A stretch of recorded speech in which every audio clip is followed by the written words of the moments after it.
individuals, but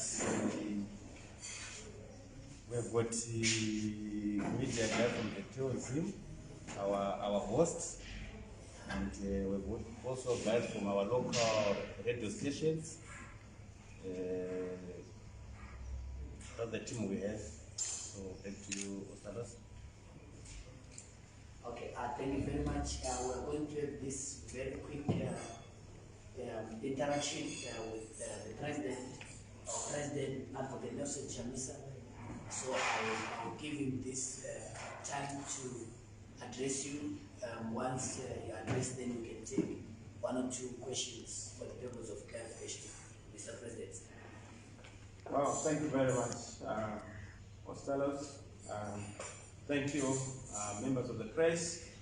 We are here to appreciate and thank you for allowing us to interact with you. We have never had this kind of interaction. This is the first of this kind at the level of masvingo as a province.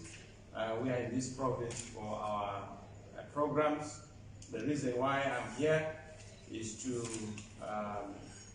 have an interaction and a conversation with citizens and also with communities on the future of our country, on the state of play in our nation, but more importantly on the way forward and what we believe to be the solution to the problems affecting the country. So I've had an encounter with a number of opinion leaders within Masvingo urban, also in the countryside. I'm going to be here for the next 3 or so days, so that I leave no stone unturned and no turn unstoned.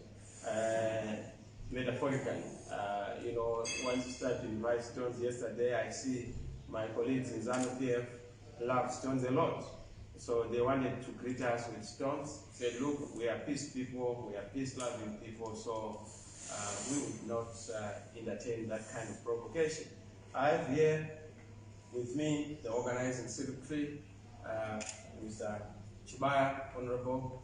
I also have Ma'am Guido, our Women's Assembly Chairperson, and our Deputy Chair, Honorable Cecil Design.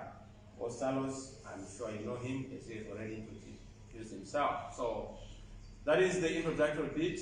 We are focusing more on the convergence of all citizens, the focus being that citizens have to come together, and our focus is to make sure that we bring citizens at the core and at the center of our decision making within the nation, in national processes, national decision making, but also being able to bring communities to be the pivot and the compass of our decision making, whatever we do, but also as a country.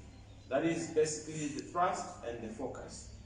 You are aware of what is happening in the country. You saw what happened in terms of the violence that we saw yesterday, an indication that our colleagues in ZANU-PF are panicking, desperate, and of course, as in 6s and 7s, they can't manage us, they can't hold us, and this is why they're doing what they're doing.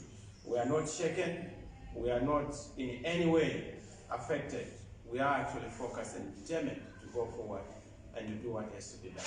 So I don't want to spend much of your time, you know, addressing you. I want to hear what your questions are. I respond to them within the next, 5 to 10 minutes, and then we have to hit the ground running on what we have to do in the province. Thank you, and God bless you.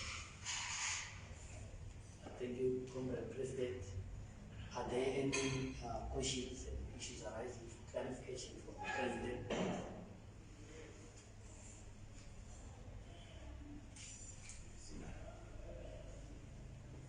Yes, you can introduce yourself and then. Okay, thank you very much. My name is Clayton Sherry. I'm Mr. President, your vision is very clear that you want to see a united country. My question is, how will you tackle the issue of inclusion of special interest groups or marginalized communities in the run-up to the 2023 elections? That is my question. Is there another question before the President comes in?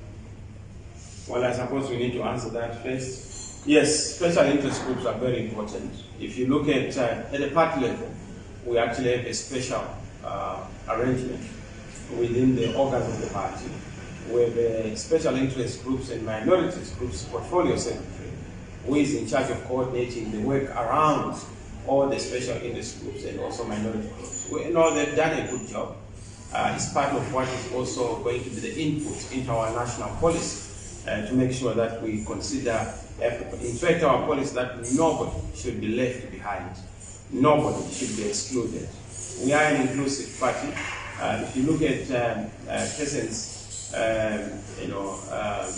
with disabilities, PWD, we've actually even created a special disability council within the party to drive and monitor the process of inclusion, the process of participation and involvement of those who are in the in that category, and they've done a good job.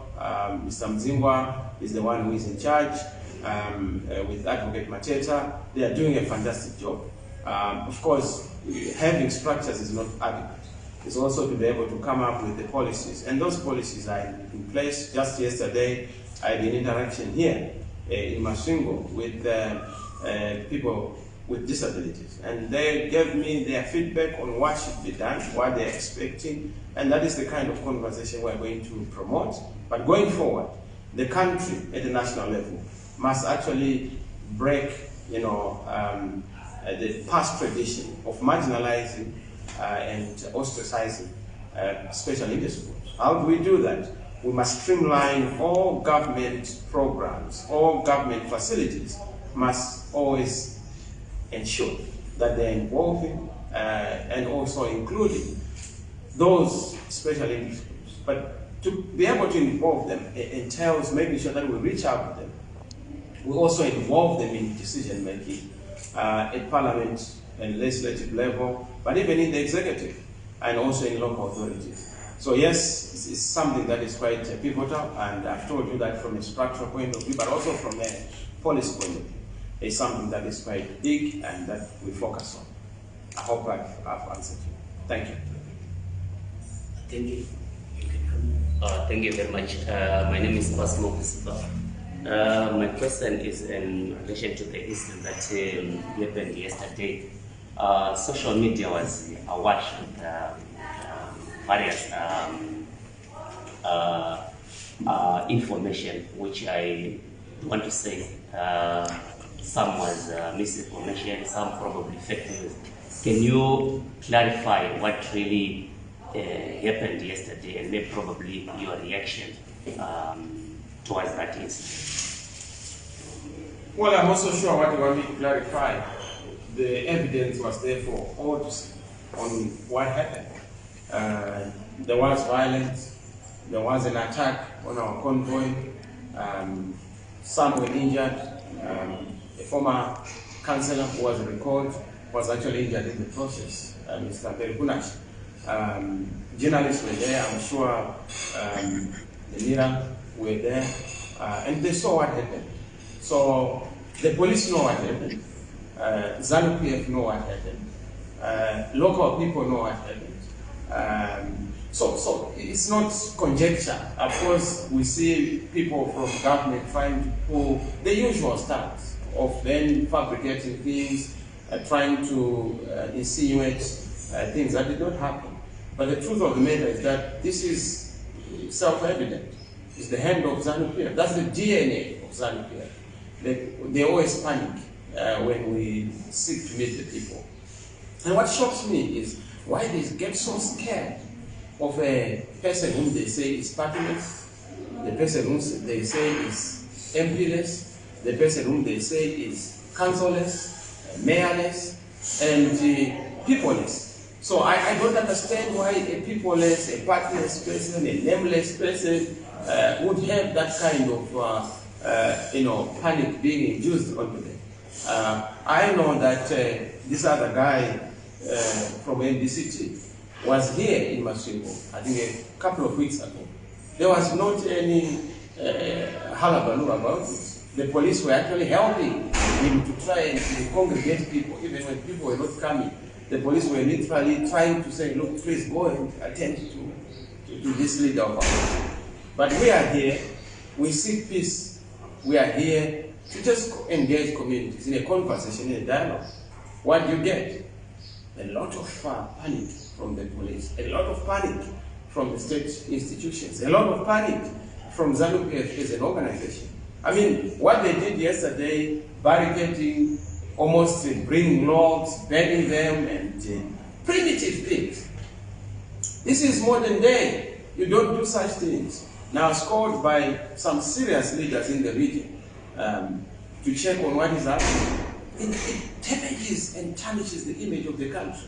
When you have the country being reduced to a stony edge engagement, why can't you interact with us? Why do you want to send us to interact with stones? You know, if you have issues, bring them to us.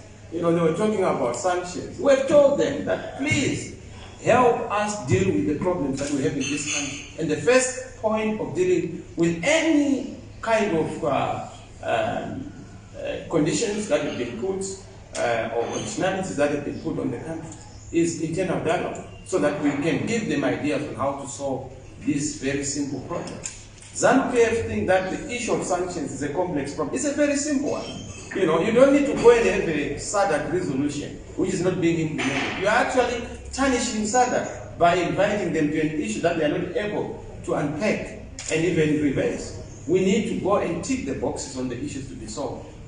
In this country, if we don't deal with bad governance, we don't deal with sanctions, we don't deal with corruption, we don't move forward. But to be able to deal with that, we need political settlement, an internal political settlement that will bring every Zimbabwean to move on how we return our country to legitimacy, how we return our country to a democratic path, credible elections, undisputed free and fair elections by the people of Zimbabwe. That way we'll be able to move forward and have an inclusive society where everybody is a winner. We don't want a winner take all kind of situation. Let's be clear on the clear guideline. Hand over, take over. We are busy focusing on how we are going to take over power in this country because it's a constitutional requirement. Regime change is a constitutional requirement. That's why elections are held. Some people want to bastardize and criminalize what they call regime change. Regime change or regime continuity is the sole function of an election. So when people choose to change the regime, it's done according to the constitution and according to an election. That is what it should be. And there should be no problem. So yes, yesterday we had those problems. For us, it's almost like an assassination attempt. People may think that is just stoning of, but when you have people who actually, there was a possibility of loss of life. Now when you do such ambushes, hiring people, dragging them, giving them beer, opaque beer for that matter, that is antiquated, you know, and backward. We don't expect that. This shows you that even in the run-up to the election, the leopard has not changed his sports. ZANU-PF is likely to do what they know best, their DNA, which is violence, especially when they know that they are not going to win the elections. But tell you what, doesn't matter what they do, the writing is on the wall. The people are going to win, and the people have won. So yes, we see this attempt, an attempt to try and ban us. You know, we have been banned on ZTV, we have been banned on radio. You will never hear about us on radio, except if we are being attacked. We have been banned in the Zim papers, Stable, the Herald. You will never see us in the Sunday News or Sunday Mail. In fact, for the past 5 or so years, I've never been interviewed by the Sunday Mail or the Herald. Not that I want to be interviewed, but at least let them herald what I'm saying. Let them at least have the Sunday News or Sunday Mail of the things that are being said by our party, rather than what they are interpreting or saying on our behalf. They've tried to ban us even in Parliament. They've tried to ban us even in the courts. They've also tried to even ban us at our headquarters by trying to create that other outfit, which is their creation. They've tried to even ban us to exist as an opposition. Even at Z. Anything with a Z, they want to ban us. I'm sure Zinara is going to ban us very soon and will not go on the roads. They are so determined to ban us. Anything Zimbabwe, they don't want to hear about this. But they can't wish us away. We are the people's party. We are the people's force. We are the chosen people. That's why they've not recovered from 2018 where we defeated them in an election. But look, we are not shaken, we are not worried, we are determined. If Mugabe was bad, this one is worse. He seems to have learned nothing and forgotten nothing about dictatorship and autocracy and the following. Thank you. Okay, we'll take the last two questions. Mr. President, my question, I think I want to focus on the youth. What is the MDC Alliance done in order to incorporate the youth? Because as far as maybe it's my own observation, we can see that the youth are almost 60%, or they're said to be 60% of the electorate. And right now, with this COVID-19, it seems they are banning the issues of campaigns and that stuff. So what is the alliance done so that they can incorporate that larger number of the electorate, so that maybe they will reflect on the 23 amnesty calls? Thank you. I think the first thing that's the first thing that has been done. So that is the first, you know, and you know that it is the MDC that has had in all the occasions the youngest member of parliament at some point in time. Post independence, of course, my June was also younger than. Also in cabinet, you know, we had the youngest minister, but also the presidential candidate, the youngest presidential candidate. So young people are not only there as an accessory or as footnotes in this struggle. They are actually at the core. They are the leadership. They are leading. You will find, look at the youthful Costalos holding a position of deputy spokesperson. That tells you how serious we are about young people being in leadership. And we are not afraid. We are not even scared of standing out tall. Because even in 1980, most of these who are now octogenarians in their 80s, nonagenarians in their 90s, were actually very young then because of you know, the youthfulness and the vibrance that they had during the liberation struggle. So yes, I have a lot of confidence in young people. I also honor the elderly. But what we need is an intergenerational consensus. That's why you see with those who are white-haired, though they are still young, but you know, they are approaching those ages of wisdom. You know, they are here because it's an intergenerational consensus. We need to make sure that we move together as people, the mature generation and the incoming generation. That's how nations are built, and that's how we're going to build this country. So yes, young people are going to play a pivotal role. They are involved in the structures, but we also have to have policies that also support young people in farming, young people in agriculture, young people in mining, young people to be also active in governance structures, in cabinet, in parliament, in local authorities. Let the young run. They are not too young to lead. They are not too young to make a difference. Let them make the difference. And that is what we are leading in discourse. So when you look at running and their candidates, you look at ourselves and the candidates. We've made life very simple and easy for the voters and the electorate to say, who do you choose? You know, are you going to choose the sunset or the sunrise? We're a sunrise party, and we belong to the sunrise moment. And thank you very much. Thank you. Last question. Okay, my question is, I understand that numbers do matter in any election. And as a party, you have targets for the 2023 elections. So how far is the party gone in its voter registration organization drive in this province, considering the fact that the current political environment is restrictive, as evidenced maybe by yesterday's events? Well, I must start by saying the restrictive environment tells you that there's something that they are afraid of. Nobody beats those who support them. Nobody replaces or praises somebody who supports them. The fact that they are fighting us the way they are, it tells you something about our significance. And it also tells you something about the writing that is on the wall. It has been done in Malawi, by the way, in Zambia. These tactics are used by dictators. You know, dictators have a handbook in their pocket. And they are all, when they are threatened, they beat up people. When they are threatened, they restrict political activity. But I tell you what, we've done so well. We had 2.6 million votes in 2018, and we just campaigned for 3 months. And by the way, I'm not the one who participated in 2018. It is President Tsvangirai. I only came in putting on his jacket, and we did a fantastic job. Defeated ZANU-PF. Now we have enough time. This you will see what we are going to do. We are going to multiply this by 3. That's why we have a 3x strategy. Have the 2.6 million escalated to 6 million votes. Because they have a candidate. In ZAN, as I have said, they are all clear that they were sold a damn squid, a Rus, and they are looking unto us to provide that leadership. And we are proud to provide that leadership. We've done very well. The figures are showing a significant, support for the party. And that's why you see the convergence narrative. Everybody is converging. Doctors want change. Workers want change. Traditional leaders want change. Young people want change. Journalists want change. I'm not so sure if you are not part of that, but everybody wants change, because change is the only constant for our country, and that is the only way forward. If we are to punctuate the liberation promise, if we are to see what we fought for during the liberation struggle being realized and fulfilled, pensioners want to change. Everybody. And I know that we are all converging for change. And thank you for being part of this battalion of those who want to see change in this country.